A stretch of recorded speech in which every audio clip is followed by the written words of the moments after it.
সরকার সাহেব ইতিপূর্বে অবাঞ্ছিত অনেক মন্তব্য করেছেন, আমাদের নামে করেছেন। আমাদের নামে করতে করতে দেখলাম শওকত মোল্লা সাহেব বা তার ঘনিষ্ঠ মানুষের কিছু অন্যায়গুলোকে যারা তুলে ধরছিল তাদের বিরুদ্ধে হুঙ্কার দিয়েছিলেন, মারার নিদান দিয়েছিল।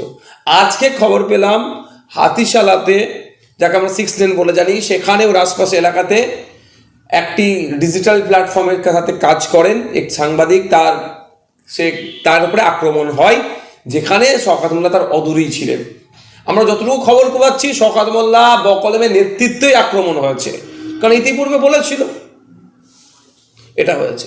তাদের অপরাধ কি খোঁজ নিয়ে আমি একটু দেখলাম যে এই ছেলেটি বা এরা শওকত মোল্লা সাহেবের ঘনিষ্ঠ রাকেশ রায় চৌধুরী, যে ওয়েটল্যান্ড সহ এলাকাকে মানুষকে অতিষ্ঠ করে রেখেছে, লাগাতার এরা খবর করেছিল। অনেক এদেরকে বারণ করেছে, তাও এরা সত্য খবর পরিবেশন করার জন্য পিছপা হয়নি, হুমকি টুমকি অনেক দিয়েছিল।